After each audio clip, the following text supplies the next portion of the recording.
itself now is called Holy Cross Immaculate Heart of Mary. And the official opening date was 1981. It was combined from two parishes, Holy Cross, which dates back to 1904, and Immaculate Heart of Mary, that we celebrate the starting date officially as 1945. As the years went on, Holy Cross served Lithuanian people. They were from Eastern Europe, and after a while they pretty much moved out of the neighborhood, so this church was empty. And meanwhile, the church on Ashland, which was considered the Mexican church of the neighborhood at that time, Immaculate Heart of Mary, that church was bursting at the seams with people. A lot of what exists today was built on little projects that they had going years ago. Like the Casa Catalina, which is now huge and serves a lot of people, began here in this building long before it was called Casa Catalina, and served maybe 30 or 40 families a week. Casa Romero, the after-school program, started in its heart back in the 80s at a youth center that the parish used to have that probably none of you remember because we closed it in 2005, but it was on Ashland. 20 plus years ago, there was a summer school here run by the church here at the branch building. And it was a parishioner who ran it, and they had classes every morning for like 6 weeks. That was before a lot of the public schools had summer schools, and the idea was to give kids like summer enrichment. The most important things that happens no matter what the activity is that people come together and they get to know each other.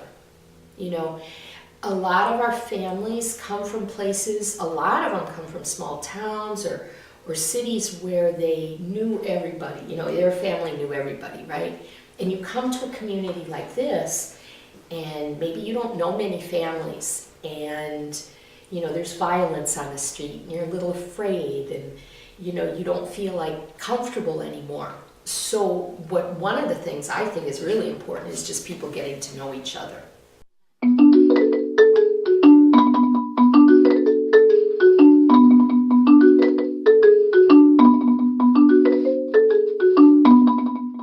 It actually started off in our church basement, Holy Cross basement.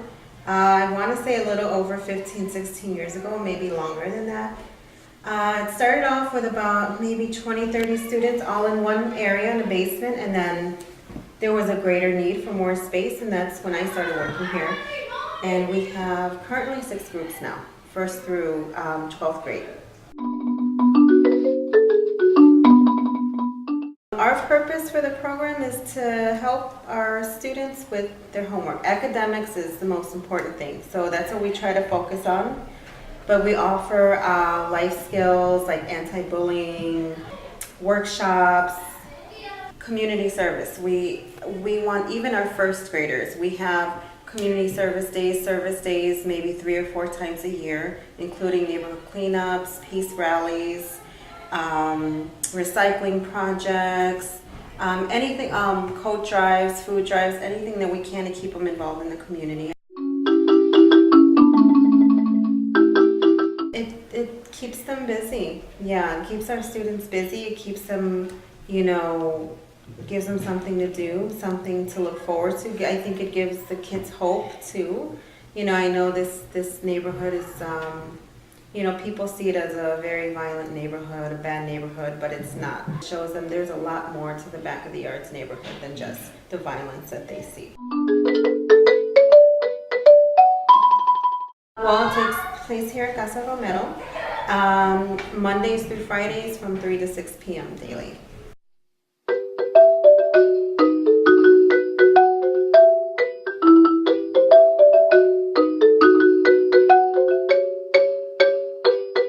Well, this program got started in 2001, and basically because Sister Angie and Father Bruce saw that there was a need. They noticed that, they were talking to kids, and they said, they were hungry. And so then they got together and they decided to have like a little barbecue. And when they saw that after the kids ate, how much, more calm and more concentrated on things around them and everything, they said, oh, maybe that would be a good thing to start a kids cafe. Sister Jo Ellen, who had ties with the Greater Chicago Food Depository, and where they had different programs, for, different sites and whatever. And this was one of the programs that they offered, Kids Cafe. And so that's when it got started.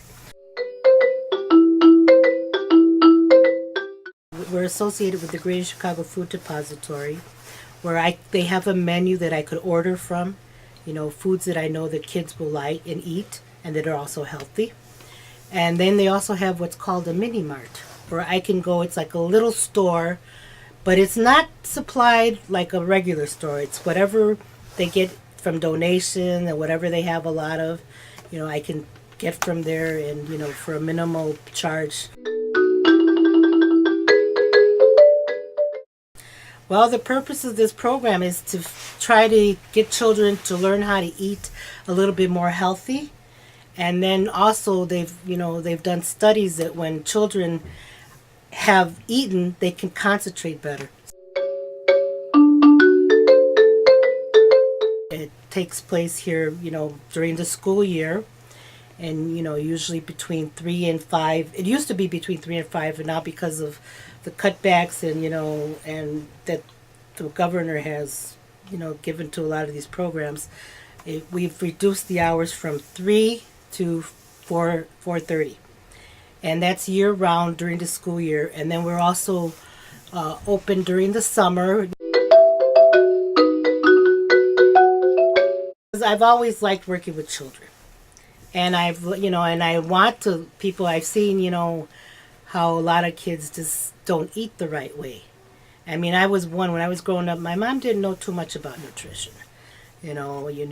Basically rice, beans, tortilla, and all these delicious tamales and fried, foods. But later on through the years, you realize that you need more like vegetables and fruits and a variety of all the foods in one meal. So that's how it helps me in general, and hopefully that's how it's helping the children.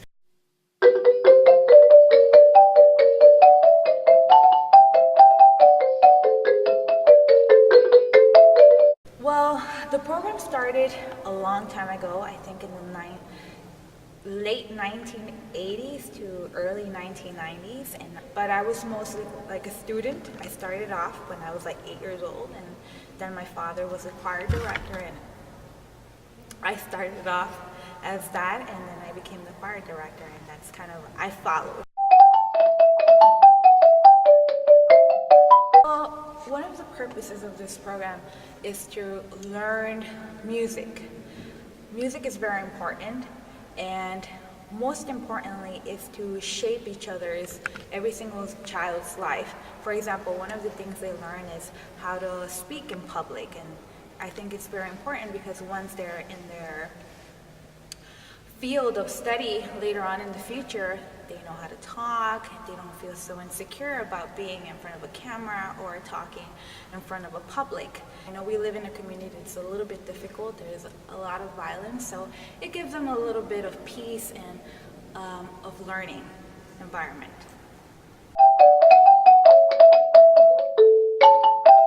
Okay, so we practice on Fridays from 5 to 6 at Holy Cross Church, which is located at 45th and Wood. So it's in front of Seward.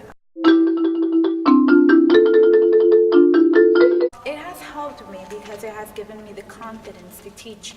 I didn't know I wanted to become a teacher, but this gave me the experience and this gave me the knowledge to take it wherever I go and be a confident person and secured about talking to anyone in any place. It helps the youth and letting them know that there is a world out there in which this is just a tiny bit, and it gives them a sense of vision for the future.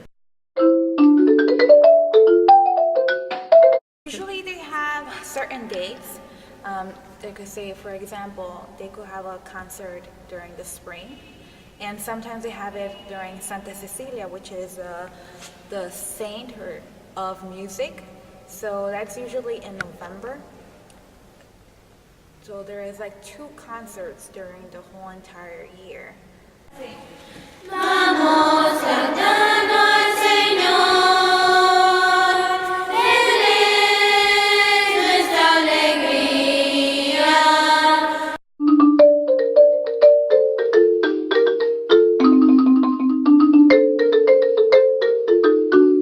El programa se inició el padre Bruce.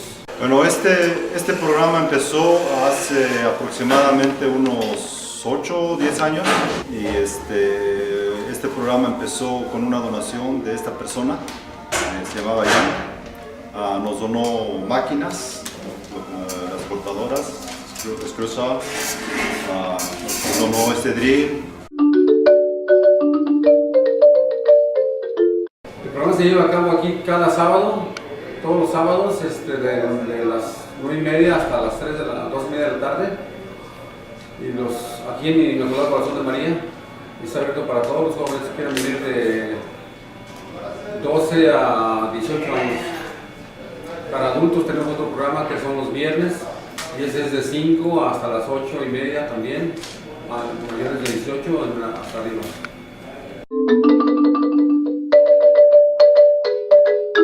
El propósito es sacar a los jóvenes de la calle, que no estén con la tentación de las malas amistades.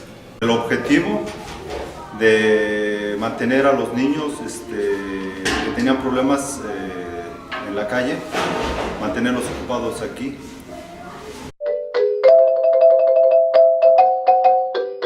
Claro que sí, claro que sí.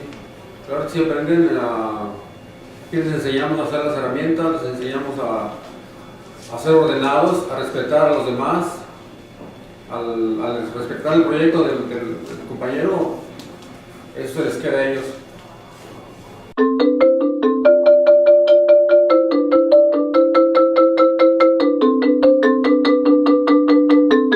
El programa se inició en 1998.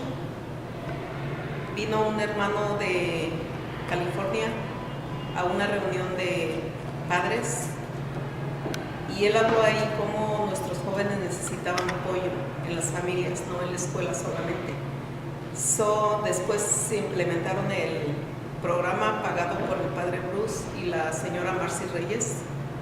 Gracias a ella, 32 de nosotros pudimos haber sido instruidas por una persona que vino de California.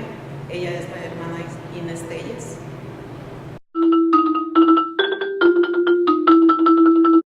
El propósito es ayudar a las familias a cómo trabajar con sus hijos, cómo trabajar con nuestras parejas, empezando claramente desde trabajar con nosotros mismos.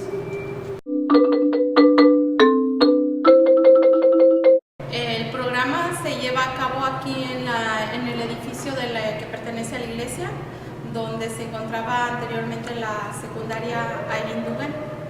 Ahí se imparten las clases y son regularmente los viernes.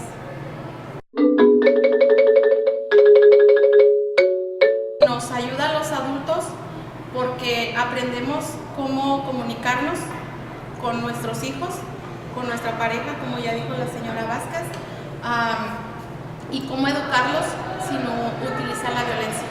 El programa de Padres Ayudando a Padres consta de 24 clases, aproximadamente de 2 horas cada clase. Y el programa, aunque el que se dé aquí en la iglesia, no es un programa religioso. Temas que empiezan de cómo sanar emocionalmente, incluye también temas sobre violencia doméstica, pandillas, drogas, autoestima, el desarrollo del cerebro de los niños, sí, en sus diferentes etapas.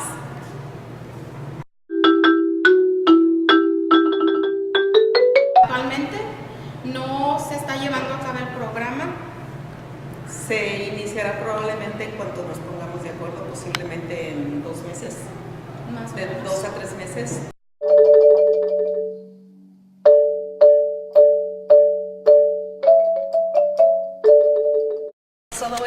got started was because of Father Bruce. It was when he went to Guatemala. He was a missionary in Guatemala, and like one night, a bunch of the kids were coming outside because I guess there were soldiers around where he was, and he ended up seeing the kids take out all the marimbas. There was about 3, I believe, he said, and they just started playing like basically anything that they knew. And from what he told us, the first song they played was, I believe, Chiapas. And so after that, like, he decided, oh, maybe I could have like the youths from my church do this, so that way it could actually unite the youth. So they ended up buying one marimba, and so that's how the group started. But then he got moved here to Holy Cross, and he just decided to start this whole group.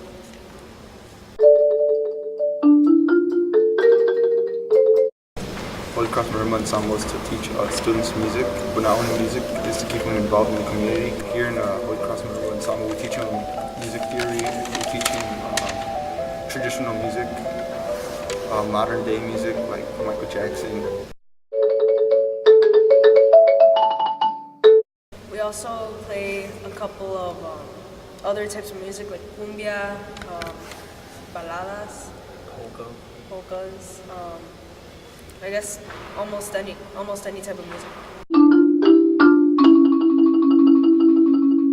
Yes, if anyone wanted to talk to, like, get us for a gig, they would have to end up calling the office first, and then they would have to talk to Sister Angie. But usually for that, you have to call her like a month in advance or 2 months in advance, depending on what type, like if it's like a long place away, or if it's like somewhere around here, and also depending on what event it's for.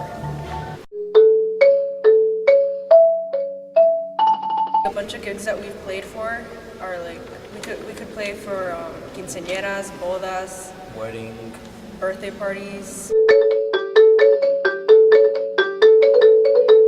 In this group currently we have about, I want to say about 30 players to 40 players. We have about 30 marimbas in the whole community. Some of them are in houses, some of them are in the practice rooms, and we have a couple of them in here. Usually our players get to take those marimbas home, like after they know a bunch of songs, like about 10, and that's when we start having them prepare to go to gigs. So practices are half an hour long, depending on who we're teaching. Like if it's a bass guitar player, they're about an hour, I think, for each one, and then for individual marimba players, they're about half an hour.